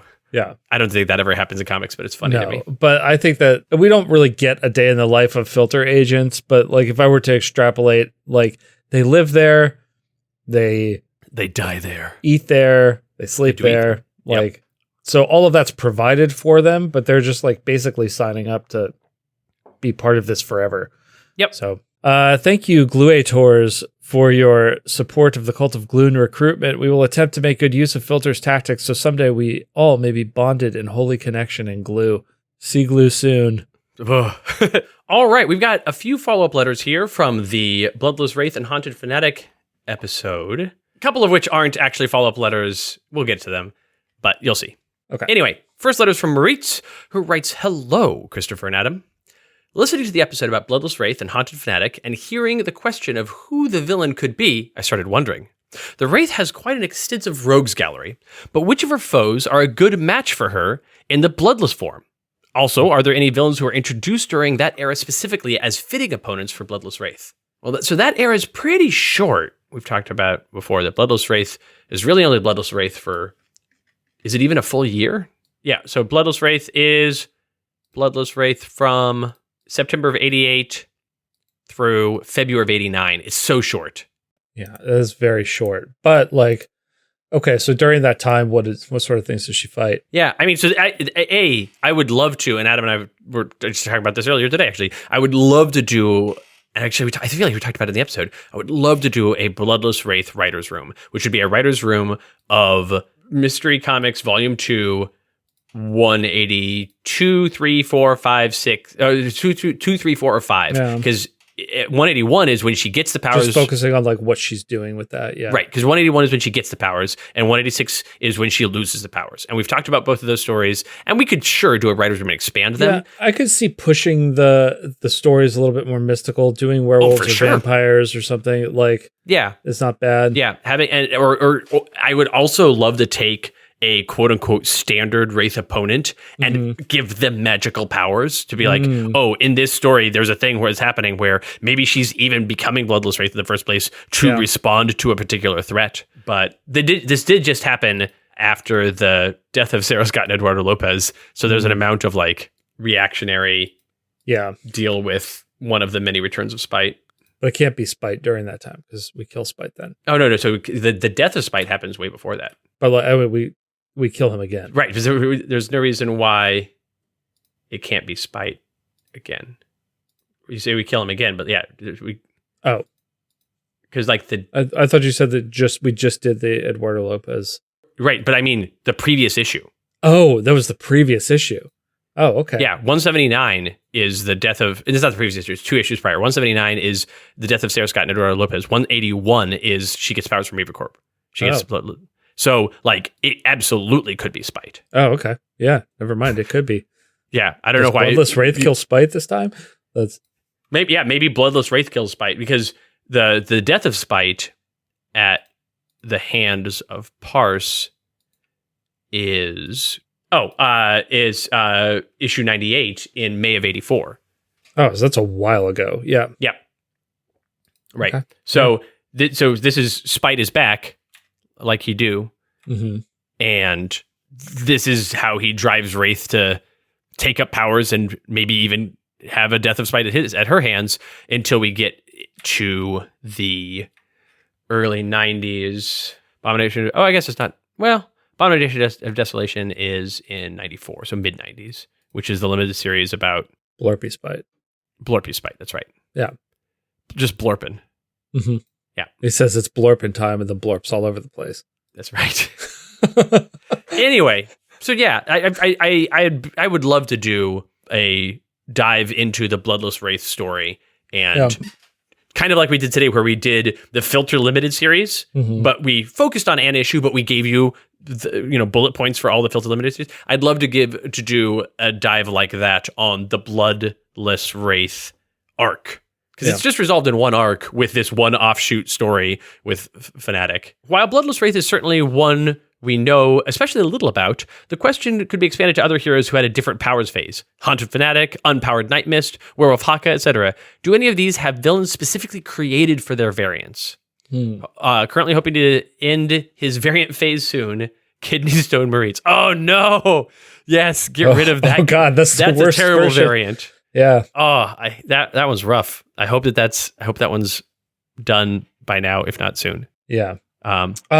So I don't know that any of them have things created specifically. Well, Haunted Fanatic did. We talked about like the ghost stuff that she dealt with there. That was an antagonist that was created for that story. Yeah. How long was Night Mist unpowered? Is the question. for a while, but in that time she did like Inead stuff, she did other stuff. Like I don't think that there's necessarily because no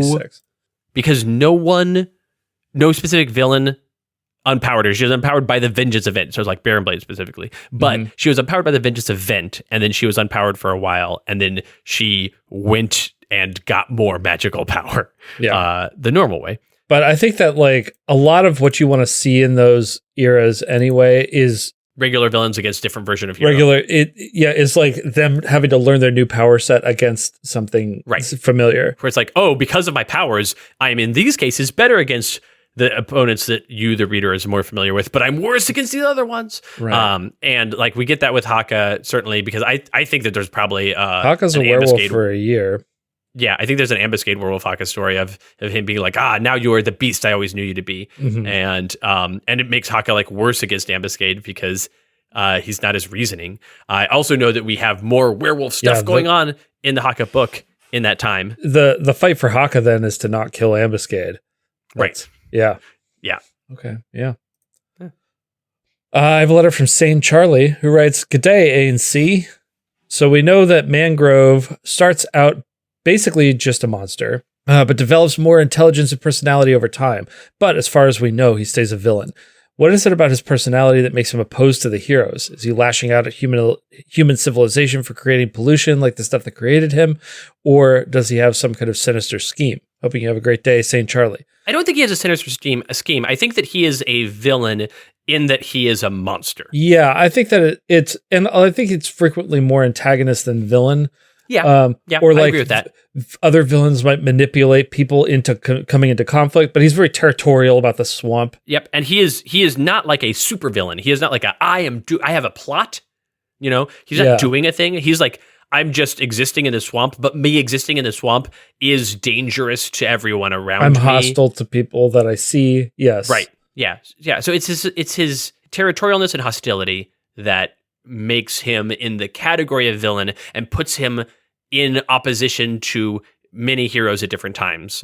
But no hero would be like, oh, and that terrible villain Mangrove doing awful, terrible things. Like heroes, even in general, know to leave Mangrove alone. Yeah. Speaking of Mangrove, Adam, I have a letter from Stupidiot. This letter was before the episode. It is quite a while ago, but there just hasn't been a good time to talk about Mangrove stuff. Yeah. And since we did a big Mangrove thing in that episode, I figured why not talk about Mangrove stuff. So, Stupidiot writes, "Dear Christopher and Adam, for whatever reason, my newest infatuation among the Sentinels roster is, of all characters, Mangrove. I don't really know what it is. It just ticks all the boxes to qualify as my favorite weirdo. Weird, loosely humanoid body? Check. Swampy, planty, viney mass? Check. Multiple glowing eyes? Check. This cryptid just hits the spots for me and has skyrocketed to my top 3 favorite Sentinels characters, right up there with Omnitron X and Rambler." Oh. So you have a very unconventional checklist. Yeah. Well, and interestingly, because I don't know that Omnitron X and Rambler are known for their swampy, planty, vininess. Omnitron X has fewer eyes than... Yeah, not multiple glowing eyes, just the one. Yeah. However, the bad thing about being a fan of an obscure character is that you can get almost no information or content on them. I can't even find an image of its card, and being a definitive edition baby, I have no idea what the original game text is in an enhanced edition. So a few questions. First of all, what are even this guy's powers? Is it just viney, thorny, and strong? I know that it's some kind of magical ability, but what can it specifically do with that? Is it just hand-wavy, earthy magic force, or are there specific applications that Mangrove consistently uses that magic for? So, Mangrove was us doing a joke a long time ago that we were like, nah, I like this character, we're doing it. Because this was a conversation that Adam and I had ages and ages ago that resulted in the character Mangrove. Probably around when we made Vengeance. Yeah, or maybe even earlier. But it was, okay, so what about... because it's in Nightmist deck. Yeah. In the original Nightmist deck. That's right. Right. Yeah. Yeah. So it was, gosh, and that's, oh my gosh, that's forever ago. So when we made Infernal Relics, which was year 2 of making Sentinels, basically. Yes. So. Yeah. Right. Year 2 of publishing Sentinels. Year 3 of making Sentinels. But still. Really our whole lives up to that point. That's correct. But anyway, sometime in the first couple of years of making Sentinels, we had this conversation about instead of a man who becomes trees, Mangrove is trees who become a man. Yes. Mangrove is trees first. Yeah, the tree that walks like a man. The tree that walks like a man. Yeah. Is Mangrove. And so that is our leaping off point for him. And that carries through to this day with everything about Mangrove. And that Mangrove is a bunch of plant life imbued with magical power from magic swamp and pollution and stuff. And laboring under the delusion of humanity. That's right. Who's like, oh no, I've now been burdened with, like, if I were just trees, I'd be chilling and happy and having a nice time. But instead, now I have to think about stuff, and I'm not that good at it. Right. And that is Mangrove. And it makes me angry. Right. His powers are photosynthesis and plant communication, unkillableness, because how do you kill something that is plants? Controlled growth. Yeah, and also uncontrolled growth. Prehensile vine. He has swamp walk. Walk. Yeah. Oh yeah. He can, and then somewhere else. Yeah. Right. So it's like the reforming his very form, like, or rather picking what chunk of plants is him is in his skill set, where he can be like, leave this group of trees and then blorp over into this other group of trees, but not in a I am all the trees way, just in a I can be in any of these places way. Yeah. Yeah.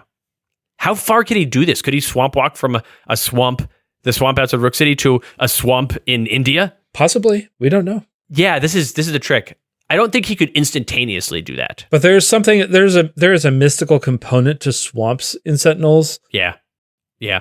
And this is the thing for him, is that he is not just trees as a character, or even just swamps as a character. He's trees plus weird, like he's trees polluted by magic. Yeah, it's not just like toxic waste, it's magic pollution. It's magic pollution, that's right. So he is even worse than he is burdened by his existence. Yeah. Yes. Continues. What about the version of it in Prime War, the one who rose up as a hero, replaced Akash Buddha as an Earth Spirit? During its rise to powers, how do its powers change and grow? When it replaces Akash Buddha as the Earth Spirit, does it gain similar powers to her, something akin to Akash 3? Well, so the Prime War one is helped by young Vanessa Long to gain a degree of more sentience, a higher degree of intelligence, intellect and self-awareness. Yeah, yeah, and it's kind of general hand wavy Earth magic force stuff. But when it replaces Akash Buddha's Earth Spirit, it gains the full form of like can reform itself in any natural place in the world. Yeah, it can kind of go anywhere. And then it's not, you say something akin to Akash 3. Yeah, a bit akin to Akash 3, but even more so akin to Akash Buddha in terms of like just absolute control of the natural world and oneness with it. Yeah. Man, I really liked the Prime War version. Mangrove. Yeah, me too. I liked it mechanically.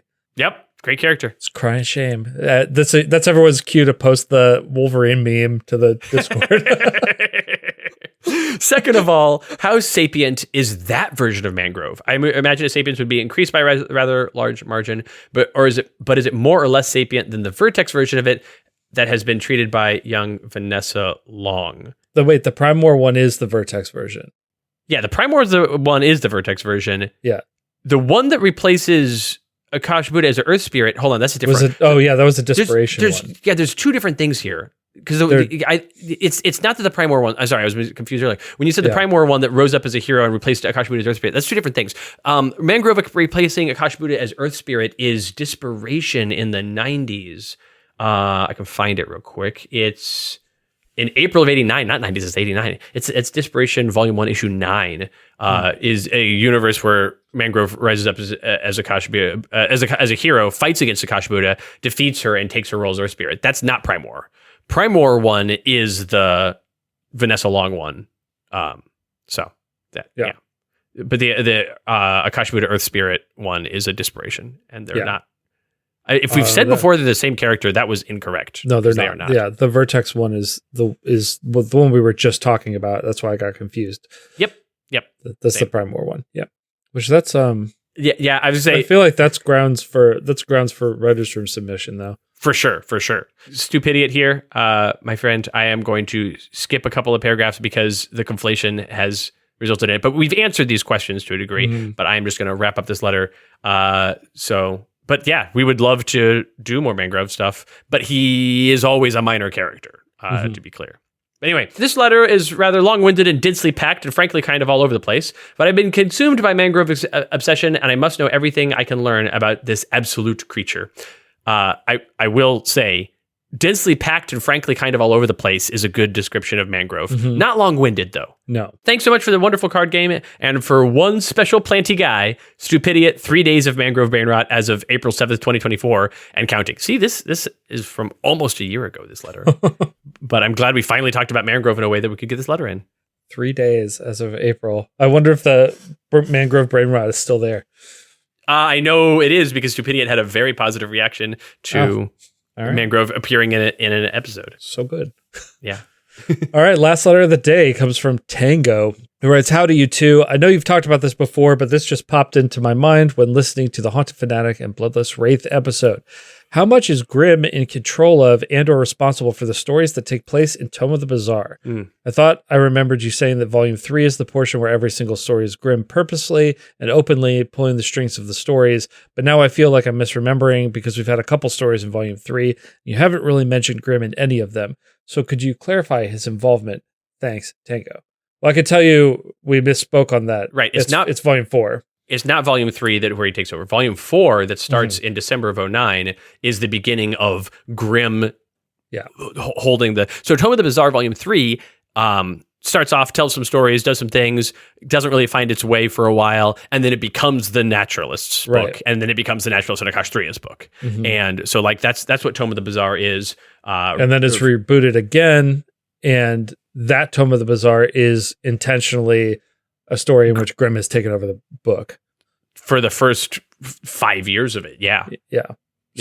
60 issues. Yep. Well, a little bit more than 60 issues. 60 issues is the beginning of the end for Grimm. Yeah. Spoilers for an episode we've already recorded. So anyway, and released. You've heard it probably. Yep. Maybe you have. But anyway, so Grimm's involvement where he's got his hand on the tiller is in Volume 4. Yep. And that should answer the questions. But yeah, so this Fanatic and Bloodless Wraith episode, no Grimm involvement whatsoever. No. That we know of. Because there isn't. Okay. You want to talk about a cover? I do. Great.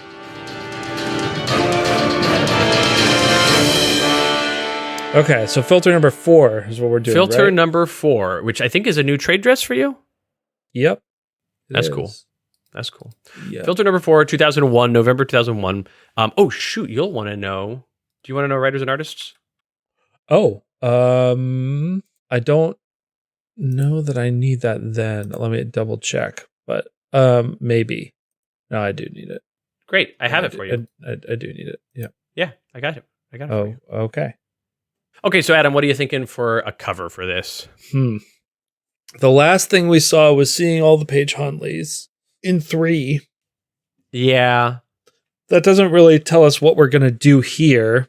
No, I think that this is a cover that shows us like what because I don't think we want to show a bunch of knives on this cover. You save that, or a bunch of Paige Huntleys. You save that for 5 or 6. Yeah. And I don't think you want to show. I mean, you could show. Well, I don't think you want to spoil Administrator Huntley on the cover either. Is there a way to show? No, you don't. You also don't want to spoil that she can't attack anything, right? Because that's the MacGuffin of the So what issue. Do you spoil here? Her sneaking through a space station, like her being like closed in on in a like because her being in space. That's fine. I'm fine to reveal that. I don't know that it matters. It doesn't really matter to the story. She's in an enclosed location. Sneaky Knife? Sneaky Rogue Agent Knife? Is that a cover? It's a pretty nothing cover here. Yeah, it is a pretty nothing cover. Because like issue 1 is going to be Sergeant Steele and Squad. Issue 2 is going to be Steele and Squad fighting Knife. Issue 3 is Knife imprisoned, which is not the first Knife imprisoned cover in comic book history. Right. Issue 5 is probably Knife versus Administrator Huntley, and issue 6 is probably lots of Paige Huntleys. But issue 4 of all the covers is the most like. I guess you could show off. Issue 4 could be Knife versus various different weird Paige Huntleys, which is a cover that is a lie. The cover sells the promise of she's going to fight other Paige Huntleys, and the answer is she does, but not really, and not here. But it sets up that way when you open the first page and you see all the tubes, you're like, she's going to fight all these, and she doesn't.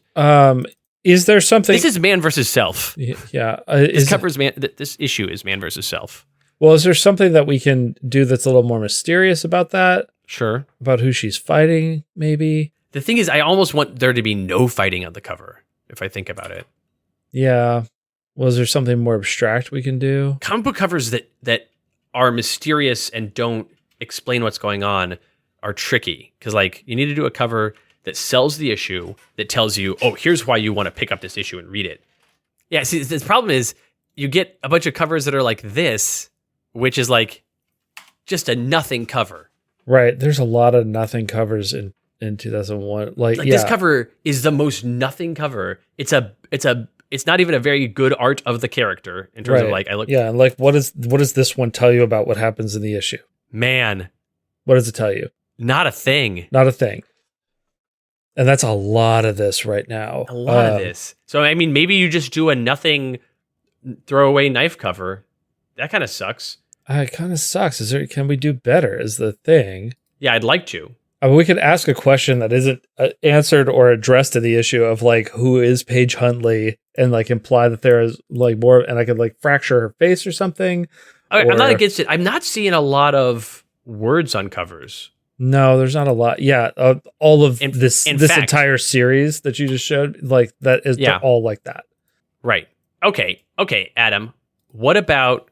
I'm still in 2001, like this, with the idea of what it's like. It's Paige Huntly, not Knife, in the forefront, and then like a few different versions of Knife in like sketch form in the background of her. Like it's her doubting herself. Is the idea of the cover is like, who is even Paige Huntly? Yeah. Is Paige Huntly the Scottish Marine? Is Paige Huntly Knife? Is Paige Huntly a F.I.L.T.E.R agent? Like what? Who is Paige? So we have like kind of generic splash of Knife, in full color in the front, and then sketches back behind. Your description of it, I think, was good. Except I almost want regular full color. Well, I guess Rogue Agent Paige Huntly is the most like you get to see her as a person Knife. Yeah. So Rogue Agent Paige Huntly in the front, Rogue Agent Knife in the front. But then they have the sketches of like the sketches like that are almost like her shadows or peeling off of her or leading up to her, with the idea of like, these are other parts of her. Okay. That's something. Okay, I can make a decent, convincing cover out of that. That's great. That's okay. It's far better than arts that I have put in the Slack that I've sent to you by artists that we like and respect who have done a bad job at making a cover. Yeah, they're just portfolio pieces. It's just like, do you like this cool image? It doesn't tell you anything. Okay. Yeah, I think we got it. Hot take. Sometimes comics not that great. Yeah, sometimes comics are not good. That's okay. Yeah. You can't be expected everyone's going to do well. Well, we're just gonna we'll aim for excellence. We'll do better. I appreciate your willingness to go on a journey of not just going, well, I guess we can just default to a nothing cover. Like, let's not do that. Yeah. All right. Nothing covers suck. They do. No one should do them. But the reason that they happen now is because editorial just goes, this is what we want on the cover, and they don't really get to decide. So it's bad. It's bad. Get the suits out of comics. Get them out. Get them out.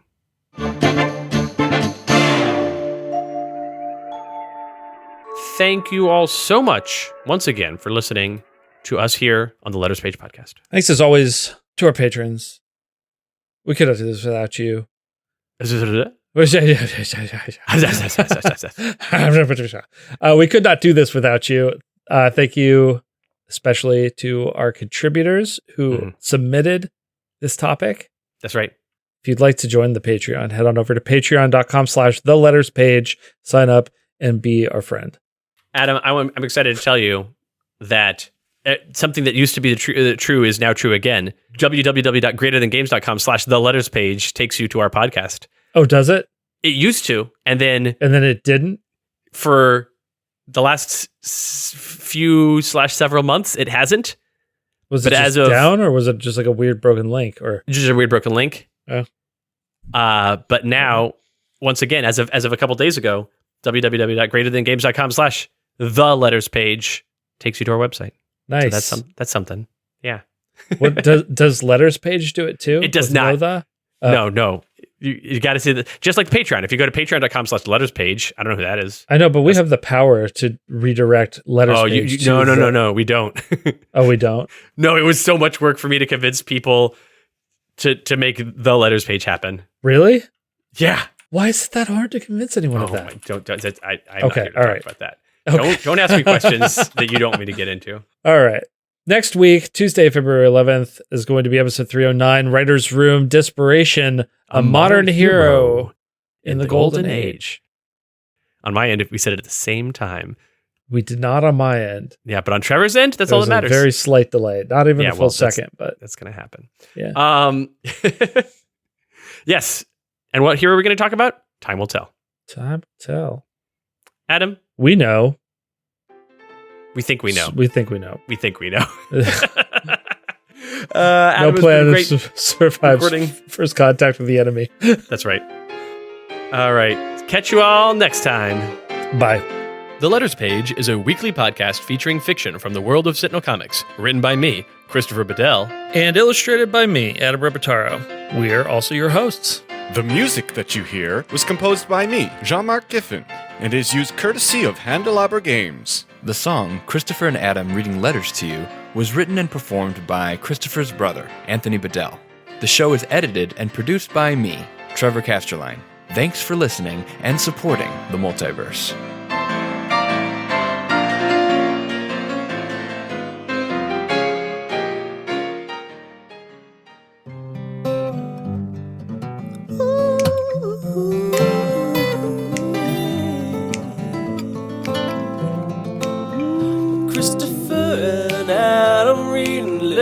To you, Christopher and Adam. Christopher and Adam reading letters from you. Let them read them at you. Let them read them at you. Oh, Christopher and Adam. Christopher and Adam reading letters to you. Christopher and Adam.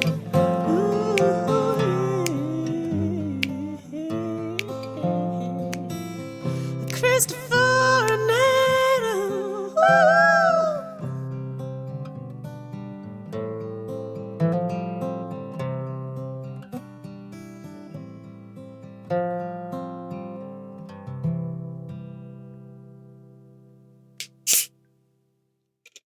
Some Foley work. That's some crisp Foley work. That was a screw top on a bottle. That was so loud. Well, it was just it's newly opened, so. All right.